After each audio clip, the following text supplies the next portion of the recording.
Hello everyone, welcome back. Welcome to my channel Excel Your Economics. In today's video we are going to continue the topic theory of demand. हमने अपनी previous video में जो पढ़ा था that was related to introductory part, types of demand, meaning and the slope of demand curve. Now in the continuation of that we are going to start with demand function. Means demand is not only related to price. जो कल हमने पढ़ा उसमें हमने price factor को ज्यादा ध्यान दिया, लेकिन जो डिमांड है वो सिर्फ प्राइस पे डिपेंड नहीं करती है. डिमांड जो है प्राइस के अलावा कई चीजों पे डिपेंड करती है. Like when you go to the market to purchase any commodity, how will you feel like? You will not only deciding that commodity to purchase only on the basis of price. यानी आप बाजार में जाके सिर्फ price से influence नहीं हो रहे. Price matters, but along with price many other factors are there which also affect your quantity demand in the market. Like अगर आप कुछ कपड़े खरीदने गए हैं तो आप एक ही दुकान नहीं देखते, चार और दुकान देखते हैं. क्यों? क्योंकि सब्स्टिट्यूट्स अवेलेबल हैं. जब आप कोई क्लॉथ ले रहे हैं तो उसके साथ मैचिंग का कुछ चाहिए, मीन्स कॉम्प्लीमेंट्री अवेलेबल है. आप अगर सपोज सब कुछ आपको मिल रहा है, उसके बाद आपकी पॉकेट यानी आपका बजट आपको अलाउ करना चाहिए, मीन्स इनकम इंपॉर्टेंट है. तो ये सारे फैक्टर्स को और इन सब के साथ साथ जब हम कपड़े खरीदते हैं, सबसे बड़ा ट्रेंड, फैशन, ये सारी चीजें बहुत इंपॉर्टेंट हो जाती हैं एक कमोडिटी को खरीदने में. तो इन सब के साथ साथ इंडिविजुअल और मार्केट डिमांड के फैक्टर्स क्या हैं, डिटर्मिनेंट्स क्या हैं, ये किसके साथ फंक्शनल रिलेशनशिप क्रिएट करते हैं, ये सब हम आज की वीडियो में समझेंगे. So before I start my today session, those who are new on my channel, do like, share and subscribe it, and also press on bell icon so that you can get time to time notification. So here we go. In today's topic we will discuss demand function. What is the definition of demand function that we need to understand first. What do you mean by demand function? So here is the definition. It shows the functional relationship. क्या दिखा रहा है ये? functional relationship. Function means cause and effect. एक कारण और एक उसका जवाब, मतलब एक की वजह से दूसरे पे क्या असर आ रहा है ये हम पढ़ रहे हैं. It shows the functional relationship between demand for a commodity and its various determinants. Means हमारी डिमांड को इन्फ्लुएंस करने वाले कौन कौन से फैक्टर्स हैं हमारे आसपास एज अ इंडिविजुअल और मार्केट में as a whole, that we are going to discuss here. So in this way we are describing functional relationship of demand and its determinants. अब ये कितने तरह के होते हैं? Again it is also of two type. दो तरह के हैं. जैसे हमने पढ़ा था डिमांड शेड्यूल में दो थे, individual demand schedule and market demand schedule. On the same ground we have individual demand function and market demand function. तो अब सबसे पहले हम देखते हैं कि इंडिविजुअल को डिमांड को कौन कौन से फैक्टर अफेक्ट करते हैं, कौन कौन से फैक्टर्स और डिटर्मिनेंट्स हैं जिससे एक पर्सन यानी अकेले आपकी या अकेले मेरी डिमांड कैसे बनेगी मार्केट में. So here it is demand.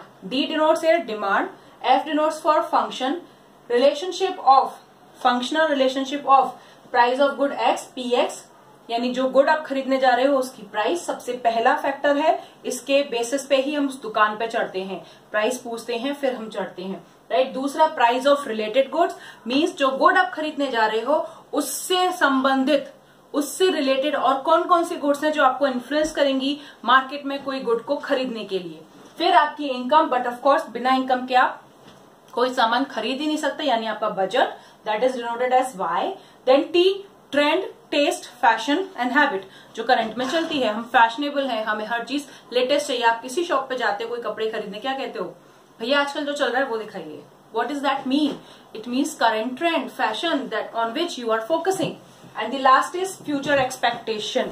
If you are expecting the price to be changed in near future, it will definitely affect your demand in present. तो अभी अगर आपको लगता है कि फ्यूचर में इस प्राइस में कोई चेंज आने वाला है तो करंट में आपकी डिमांड में बहुत बड़ा चेंज आता है. तो वो कैसे आता है दैट ऑल विल डिस्कस. तो ये 5 फैक्टर्स हैं, ये 5 डिटर्मिनेंट्स हैं जो इंडिविजुअल की डिमांड को अफेक्ट करते हैं. Here all abbreviations written. PX price of own good, PR price of related good. अब रिलेटेड गुड कौन कौन सी हैं? Substitute goods and complementary. इनकी डिटेल अभी हम यहाँ डिस्कस करेंगे. फिर इनकम ऑफ कंज्यूमर जो दो तरह से रिलेट होगी, नॉर्मल गुड, इंफीरियर गुड, यानी हम एक नॉर्मल गुड के साथ कैसे बिहेव कर रहे हैं और एक इंफीरियर गुड के साथ कैसे बिहेव कर रहे हैं. दो goods are same but only are behaviour in terms of income change. अगर हमारी इनकम बढ़ती है तो मे बी जो गुड आप करंट में कंज्यूम कर रहे हो वो इंफीरियर बन जाए और आप जो कंज्यूम करने वाले हो वो नॉर्मल बन जाए. So that's all depend on consumer income. कैसे होगा that too will discuss. T, taste and preferences, habit and fashion, and E denotes future expectation, right? So these are the factors determining individual demand. इसके साथ है market demand function. Market में कौन है? हम सब इंडिविजुअल. तो हम सब इंडिविजुअल मिलकर ही तो मार्केट बना रहे हैं. मार्केट का डिमांड की डेफिनेशन क्या थी? It is the quantity demanded by all consumer in the market at a same price, right? तो उसी सेम प्राइस पे मार्केट में कौन है? हम सब. तो जो हमारे फैक्टर्स थे, मींस ये 5 फैक्टर तो कॉमन रहेंगे मार्केट में भी. समझ में आ रहा है? मींस 5 फैक्टर तो है ही ये कॉमन, क्योंकि इंडिविजुअल मार्केट का ही हिस्सा है. तो ये 5 फैक्टर कॉमन है. उसके साथ एन आता है यहाँ पे. N denotes population. N denotes क्या कर रहा है? पॉपुलेशन ऑफ द मार्केट, यानी मार्केट में किस तरह की पॉपुलेशन है उस पर डिपेंड करेगी डिमांड. फिर है GP. GP denotes government policy. Government की पॉलिसी जिसको हम जानते हैं जब गवर्नमेंट हमें टैक्स लगाता है और जब गवर्नमेंट हमें रिबेट देता है, राइट? तो प्रोडक्शन सेक्टर में सबसे ज्यादा इफेक्ट डालता है जीएसटी, जिसे हमें पता ही है. Next is YD. YD means Y तो हमें पता है इनकम की बात हो रही है, बट इनकम के साथ डी लग रहा है. D means distribution of income. तो इनकम का डिस्ट्रीब्यूशन कैसा है, किस तरह का पैटर्न है इकोनॉमी में, जिस पे डिपेंड करेगी ओवरऑल मार्केट की, ओवरऑल इकोनॉमी की demand. So here are the abbreviation. So you just write down this whole, then will start taking 1-to-1 explanation of all.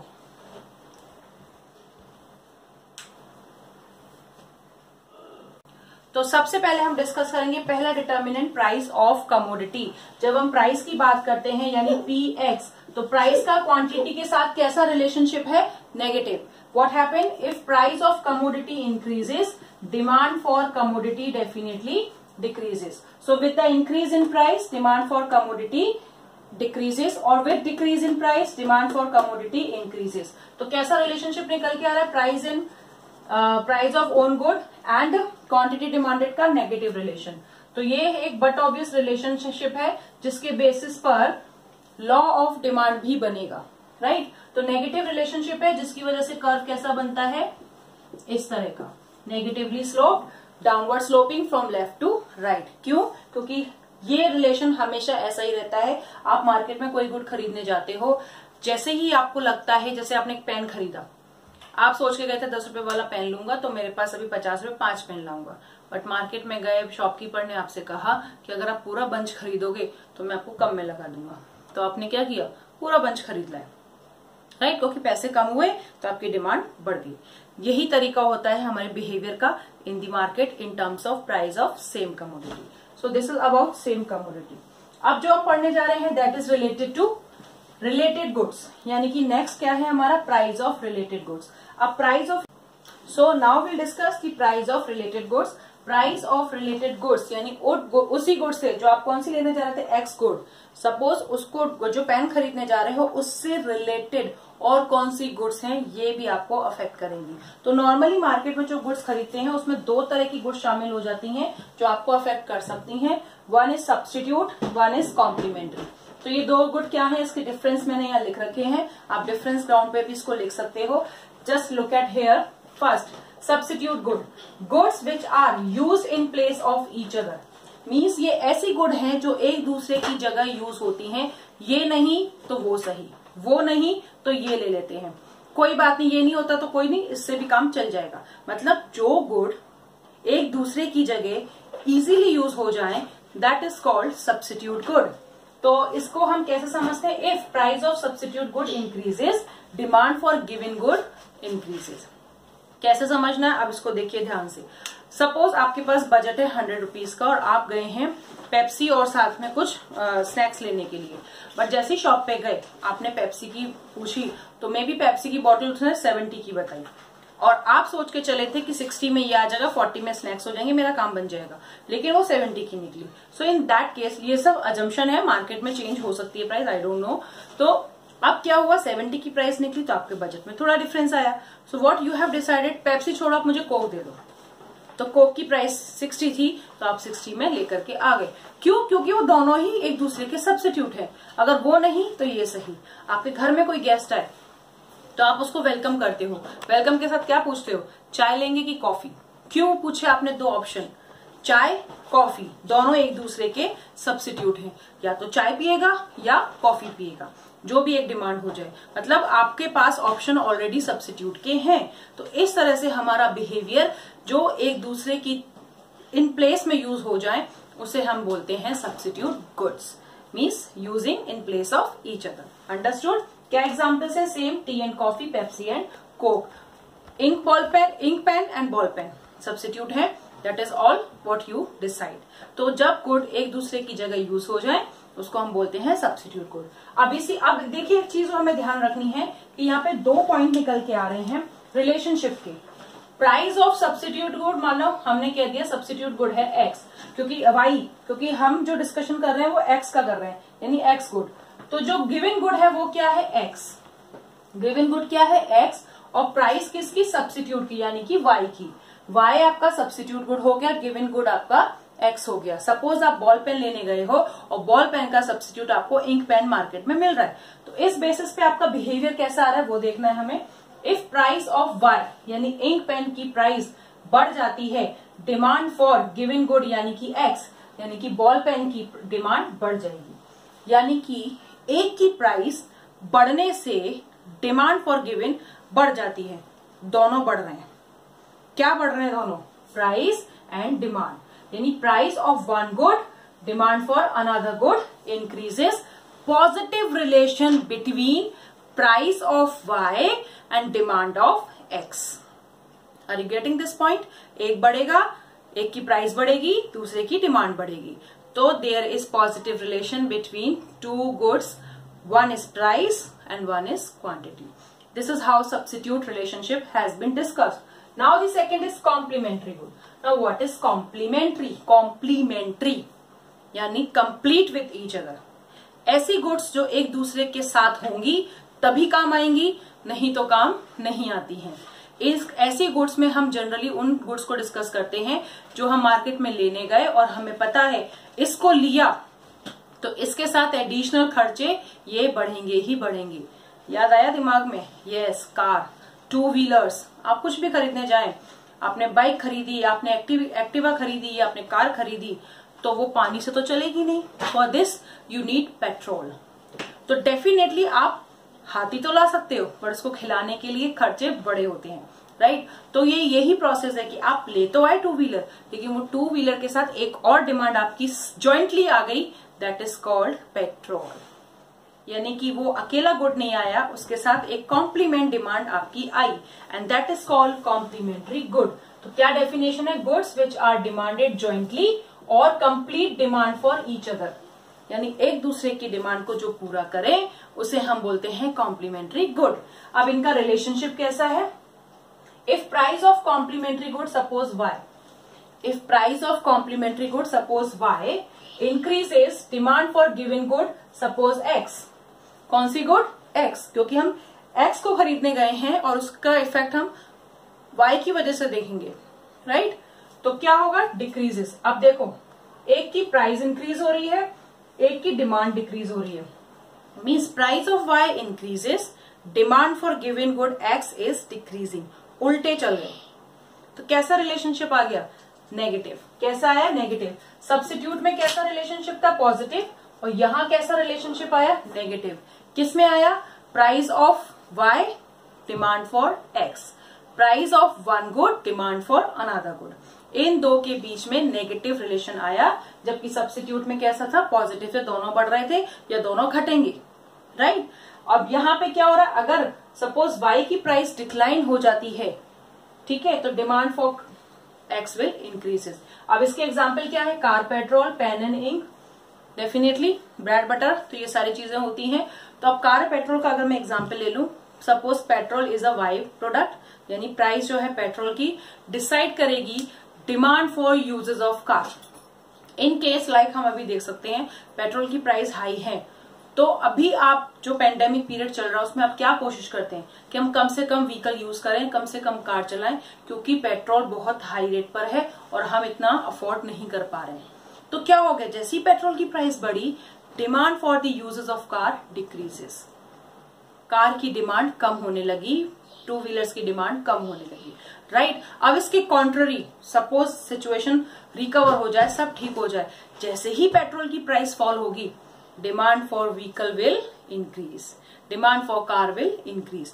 तो उल्टे रिलेशनशिप में ये जा रहे हैं। This is called complementary good effect. और इन दोनों के इफेक्ट को हम बोल भी सकते हैं क्रॉस प्राइस इफेक्ट। क्या बोल सकते हैं हम इसको? Cross price effect. यानी कि जिस गुड की डिमांड है उसका इफेक्ट दूसरे की प्राइस से आ रहा है। Demand for the present good is affected by different good price. तो क्रॉस प्राइस इफेक्ट, क्रॉस कर गई दूसरे की प्राइस की वजह से effect on demand. So this is how these two goods are related. जल्दी से इसके बारे में लिखिए, फिर हम चलते हैं income. So now we'll discuss the next factor affecting the demand for a consumer is income of the consumer. अब इनकम जो है वो दो पैरामीटर में डिस्क्राइब होगी, normal good and inferior good. यानी इनकम का रिलेशन इन दो तरह की गुड्स के साथ हम जज करते हैं। वो क्या है? Here we have normal goods and inferior goods. तो इनकम किस तरह से रिलेट है इन दो गुड्स से, ये हमको समझना है। फर्स्ट ऑफ ऑल ये समझना नॉर्मल और इंफीरियर गुड्स होते क्या है। देखो, अगर आपकी इनकम आज 1000 रुपीज है तो आप करंट लेवल पे जो कंजम्पशन कर रहे हैं वो आपका नॉर्मल गुड है। लाइक इन फ्यूचर अगर आपकी इनकम 30,000 हो जाती है तो जो गुड आप अभी कंज्यूम कर रहे हो उसको छोड़ के आप उससे बेटर क्वालिटी की कंज्यूम करना शुरू कर दोगे। तो क्या होगा कि वो जो आपने छोड़ दी वो इनकम की वजह से अब इंफीरियर हो गई आपके लिए, बट जो पहले आपके लिए महंगी थी अब आप वो कंज्यूम कर पा रहे हो और वो गुड अब आपके लिए क्या हो गई? Normal good. तो इस तरह से इफेक्ट पड़ेगा नॉर्मल गुड का और इंफीरियर गुड का। ये सब डिपेंड करेगा आपकी इनकम पे। अगर आपका इनकम लेवल बढ़ जाता है तो आप बेटर वाली पे चले जाते हो, वो आपके लिए नॉर्मल हो गई। जो करंट यूज कर रहे थे पहले वो आपके लिए इंफीरियर हो गई। अगर आपकी इनकम कम हो जाती है तो जो आप करंट में यूज कर रहे थे अब वो छोड़ के आप वापस पुराने वाले पे आओगे, दैट इज कॉल्ड इंफीरियर। तो इंफीरियर पे अब आपकी डिमांड जंप कर जाती है, नॉर्मल की डिमांड कम हो जाती है। तो ये क्या होता है, कैसे होता है, समझना है हमें। There is positive relation between income of consumer and demand for this good. मैंने कहा ना अभी, जैसे इनकम बढ़ेगी आप नॉर्मल की तरफ यानी अच्छी क्वालिटी की तरफ जंप कर जाओगे, वो गुड आपके लिए नॉर्मल हो गई, करेक्ट। और जिसको छोड़ दिया वो इंफीरियर हो गई। तो क्या रिलेशन आया?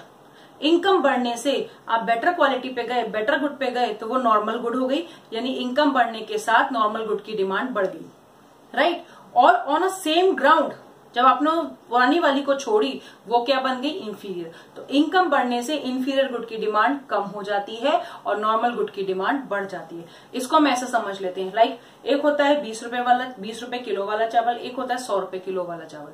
चावल दोनों ही है बट बेटर क्या है? 100 रुपए वाला, नॉर्मल। हमने नॉर्मल किसको कंसिडर किया? 100 रुपए वाले को। जब आपकी इनकम लेवल बढ़ गया तो अब आप 100 रुपए वाला भी कंज्यूम कर सकते हो, लेकिन पहले आप 20 रुपए वाला ही कंज्यूम कर रहे थे। तो दोनों में इनकम की वजह से ही डिफरेंस आया, राइट। तो कैसा रिलेशन है? Positive. If income of consumer increases, demand for normal good increases and it vice versa. यानी इनकम बढ़ने के साथ इस गुड्स की डिमांड बढ़ती है और इनकम कम होने के साथ इस गुड की डिमांड कम हो जाएगी। लाइक अभी मैंने कहा 10 से 30,000 हो जाएं और सपोज 30 से वापस 15,000 हो जाएं, तो क्या हो जाएगा? अब वापस जो अभी पेंडेमिक हो रहा है इसमें यही हो रहा है ना, कहाँ इनकम किसी को 50,000 मिल रही थी, अब उसकी इनकम आधी हो गई। तो कहीं ना कहीं उसने अपना स्टैंडर्ड ऑफ कंजम्पशन डिक्रीज किया। तो डिक्रीज होते ही वो किस पे पहुंच गया? इंफीरियर पे, और नॉर्मल गुड के कंजम्पशन से वो हट गया। तो income decreases, demand for normal good decreases. So income effect is positive in case of normal good. Moving to inferior good, it has negative relation between income of consumer and demand for good. यानी consumer की income में और demand में negative relation आएगा। जैसे ही आपकी income बढ़ेगी आप कोई पुअर क्वालिटी गुड खरीदोगे, फिर नहीं, आप जाओगे बेटर वन पे। तो बेटर वन अब आपके लिए नॉर्मल हो जाती है। तो इन दैट केस इनकम बढ़ने के साथ demand for these good decreases और इनकम कम होने के साथ demand for these good increases. जैसे इनकम कम होगी अब वापस इंफीरियर को कंज्यूम करना शुरू करोगे। ये कैसी गुड्स होती है? कोर्स ग्रेन, कोर्स सीरियल, ये सारे गुड्स जो हम रेयरली अब कंज्यूम करते हैं क्योंकि हमारा लेवल ऑफ कंजम्पशन बढ़ चुका है, राइट। तो हम नॉर्मल गुड की तरफ हैं और जैसे इनकम कम हो जाती है तो हम इन गुड की तरफ चले आते हैं। तो इनकम कम होने से इनकी डिमांड बढ़ती है, इनकम ज्यादा होने से इनकी डिमांड कम हो जाती है। So this is shows negative relationship. If income increases, demand for inferior good decreases and it's vice versa, यानी कि उसका उल्टा। वैसा वर्सा मीन्स इसका उल्टा। सो इनकम इफेक्ट कैसा है? नेगेटिव।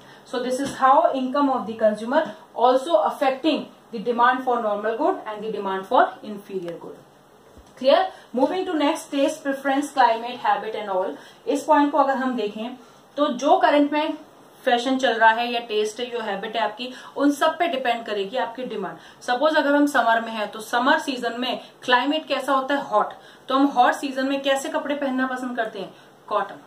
हम प्रेफर करते हैं light shade, light blue, white colour, light yellow, ऐसे कलर पहनना पसंद करते हैं जो समर में हमें कूल रखें। तो क्लाइमेट, आपका टेस्ट, फैशन, करंट हैबिट, सब चीजें डिसाइड करेंगी आपकी डिमांड को। अब यही अगर हम विंटर में पहुंचते हैं तो कैसे कपड़ों की डिमांड होती है? Dark colour, right? सिल्क पहनना, डार्क कलर पहनना, वुलन क्लोथ पहनना, इस तरह की डिमांड होती है। तो क्लाइमेट, आपकी हैबिट, अगर आपको सिर्फ सूट ही पहनना है या आपको सिर्फ शर्ट ही पहनना है या टी शर्ट ही पहननी है तो आप वही देखोगे और कुछ नहीं देखोगे। फैशन, जो फैशन में चल रहा होगा उसके अकॉर्डिंग आप वेयर करना पसंद करते हो। तो ये सब डिपेंड करता है also in affecting the demand of the consumer. Consumer की डिमांड इन चीजों से भी इफेक्ट होती है। फिर आता है हमारा next last point for individual, that is future expectation.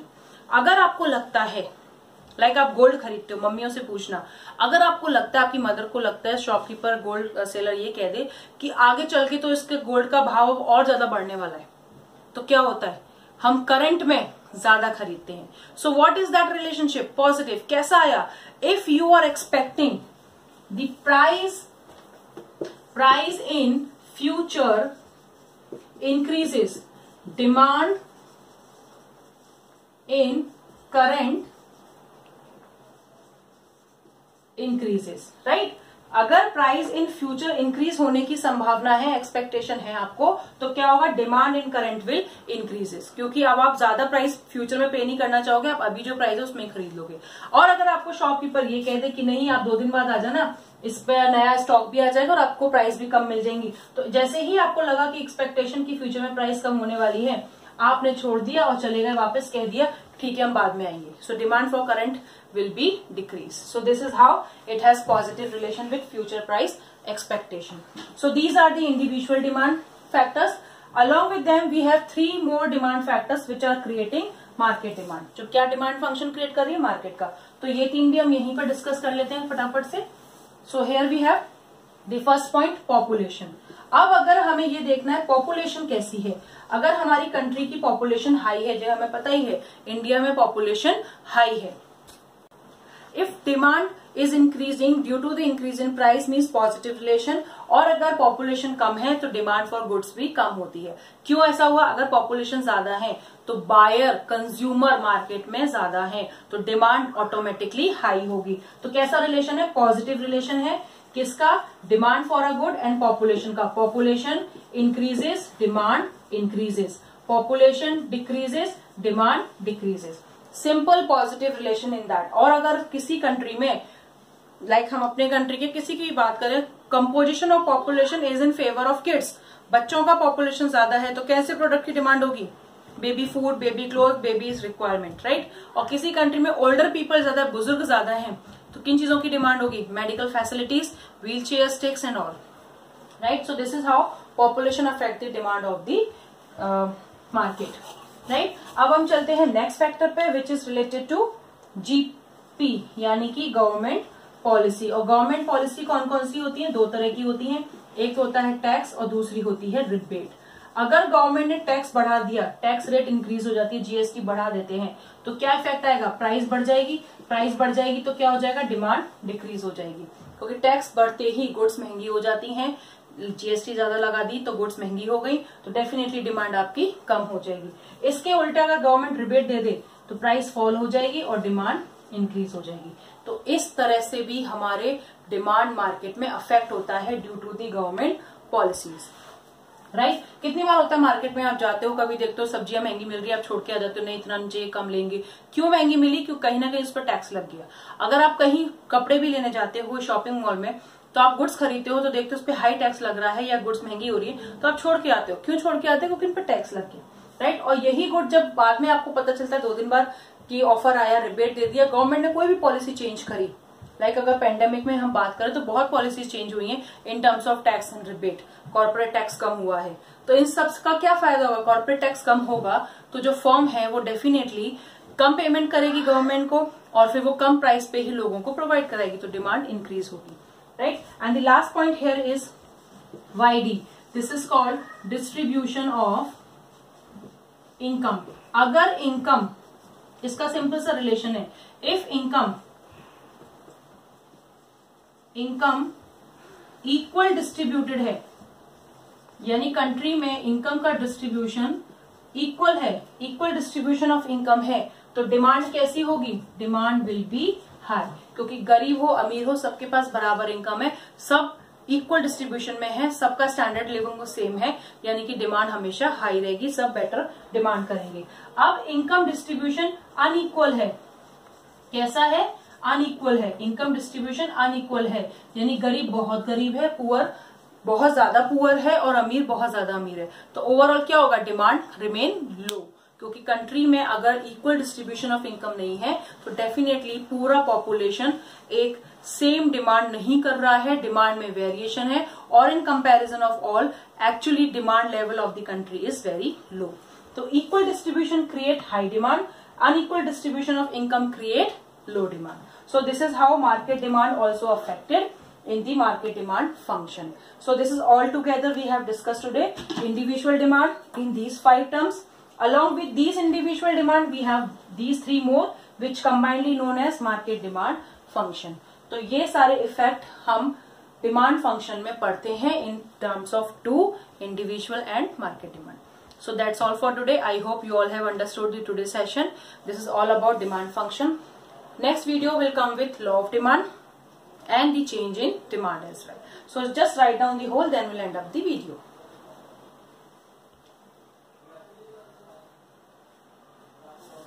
So that's all for today. We'll meet in the next video with law of demand. Till then, bye bye.